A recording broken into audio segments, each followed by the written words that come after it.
Hello అండి అందరికీ. ఈరోజు మేము ఇన్ని రోజులు తోటలో ఏరినాం గదా కాయలు. ఆ మిరపకాయలు ఏరినప్పుడు కూలోళ్ళు 30 మంది అట్లా పట్టినట్టుంది. ఆ ఏరిన కాయలు ఇన్ని రోజులు ఎండబోసి అటు తిప్పి, ఇటు తిప్పి మళ్ళా తాలుగాయలు ఏరి ఇగ ఈరోజు వాటికి మార్కెట్‌కి పోయే టైం వచ్చింది.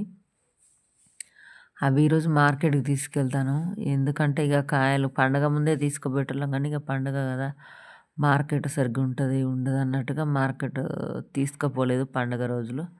ఇప్పుడు పండగ అయిపోయింది గదా! ఇగ కాయలు ఉంటాంటే ఖరాబ్ అయితాంటాయి. వాటిని తొక్కి బస్తాలన్నీ నీట్‌గా తీసి వాటిని తీసుకుపోదాం. మళ్ళా కూలోళ్ళకి గూడా అప్పటికాంచి కూలీలు ఇవ్వలేదు.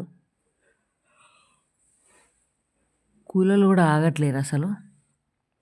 ఇక్కడ ఏమైందంటే ఇగ బస్తాలు తొక్కేటప్పుడు కొన్ని బస్తాలు వాళ్ళు వేరే పని మీద ఉన్నప్పుడు నేను బస్తా పెడతా. నేను ఎప్పటికి బస్తాలు పెట్టను. అట్లా అని కాయలు గూడా ఎయ్యను.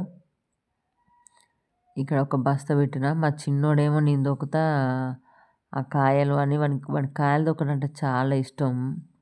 ఆ కాయలు నేనే తొక్కుతా మమ్మీ ఈసారి మిరపకాయలు కొన్నే ఉన్నాయి గదా! నేను తొక్కుతా అని వానికి ఇష్టంగా కాయలు తొక్కుతాండు. ఎంత చెప్పినా గూడా వినిపించుకోవట్లేడు.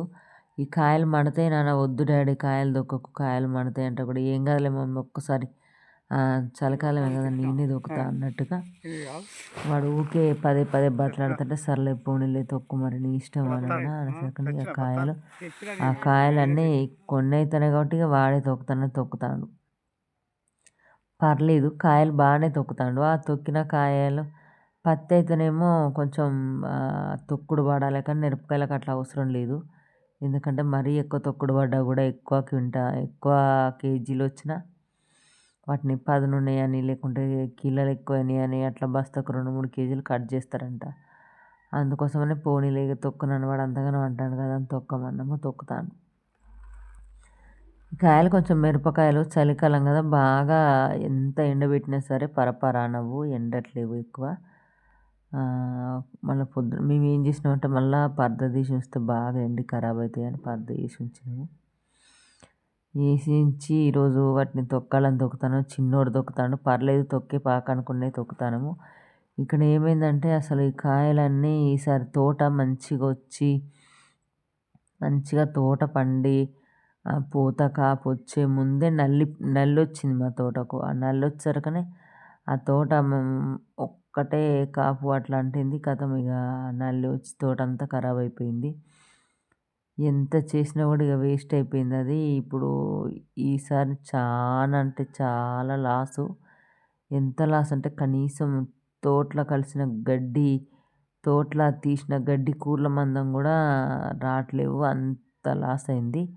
అంటే కొన్న గింజలు పెట్టిన పెట్టుబడి అదంతా వేస్ట్ అయిపోయింది. 1,00,000, 2 లక్షల నష్టం అట్లా అయింది తోటకి సంవత్సరం. ప్రతి సంవత్సరం కలిసి రాదు కదా మనకు ఏం చేద్దాం ఇక బ్యాడ్ లక్ అట్లా. ఇక లాస్ట్కి అన్ని బస్తాలు చాలా తక్కువ అయినాయి. చూడండి ఇక లాస్ట్కి అయిపోయినాయి ఆ తొక్కుడు అయిపోయిన తర్వాతకి మరి అడుగు కాయలన్నీ మళ్ళీ ఒకలాగా అనాలి కదా. బస్తాలు చూడండి ఎన్ని అయినాయో ఒక 5 బస్తాలు అయినాయి. అన్ని కాయలు తొక్కితే అంతగానో కష్టపడి మందులు కొట్టి అంతగానం వేలకు వేలు అసలు వేలు కాదు తోటలలో మాత్రం లక్షలు పెట్టుబడి అవుతుంది.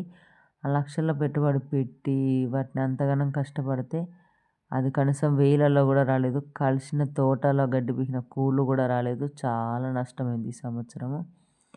ఇక్కడ మా కాయలు తొక్కుడు అయిపోయింది కదా మా పక్కన మా బావ వాళ్ళు కాయలు తొక్కుతారు. వాళ్ళు ఇక బండి వాళ్ళు తీసుకుపోతారు. ఎందుకంటే ఆ బండికి మేము కట్టెలు పెట్టి కనబడుతున్నాయి కదా కట్టెలు.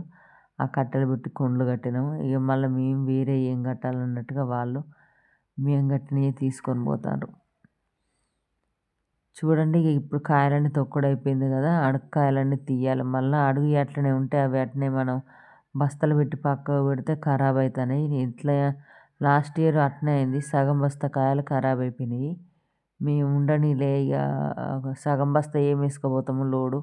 ఆ తర్వాతకి ఎప్పుడన్నా బయట అమ్ముకుందాంలే అన్నట్టుగా ఉంచితే అవి అట్లనే అశ్రద్ధ అయింది. ఇక అంతా నల్లబడి బూజు వచ్చి ఖరాబ్ అయినాయి. అందుకోసమని ఈసారి కొంచెం కాయలైనా సరే తీసుకొని పోదాం. వీటిని మళ్ళీ వేస్ట్ అయితే ఇక్కడ ఈ కాయలు పోయి ఏదో ఒక చిన్న బస్తాల వేసి తీసుకొని పోదామని తొక్కుతాను వాటిని కూడా. ఇంకొక చిన్న తట్టు బస్తాలో తొక్కుతాను మా చిన్నోడు. వానికి మాత్రం ఈసారి మిరపకాయలు తొక్కాలని బాగా ఆదున్నది.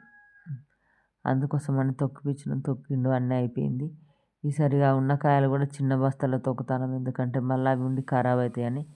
ఇక లాస్ట్‌కి అంతా అయిపోయిన తర్వాతకి మేము ఏం చేస్తామంటే, ఈ మిరపకాయలన్నీ కింద అట్లా పరదల పోసినా ఖరాబ్ అవుతాయి, కింద పోసినా ఖరాబ్ అవుతాయని మేము చీరలన్నీ ఇట్లా ఒక పరదలాగా కుట్టిస్తాము. కుట్టించి మిరపకాయలన్నీ అలా పోస్తాం. పోసి ఈ మిరపకాయలు అయిపోయినాయి కదా, అయిపోయిన తర్వాతకి మళ్ళీ దాన్ని అంతా మడత పెట్టుకొని దాస్తే మంచిగా ఉంటాయి.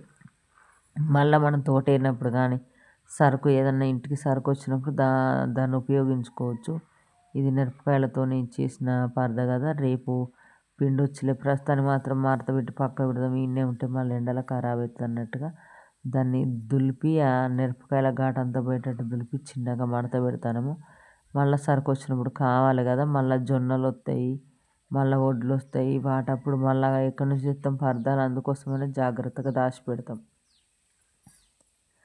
ఈ మిరపకాయల పంట వేసిన వాళ్ళకి మాత్రం ఈసారి చాలామందికి లాస్ వచ్చింది. ఒకవేళ అది పండినా అంతగానం లాభం లేదు, ఎందుకంటే రేటు చాలా తక్కువ ఉంది కదా. అసలు ఆ రేట్ ఎట్లా పడుతుందో ఫస్ట్ ఏమో, మళ్ళీ ఆ రేటు వచ్చిందాక కొంచెం టెన్షన్ ఉంటుంది, ఎట్లా పడింది రేటు ఏం కథ అని.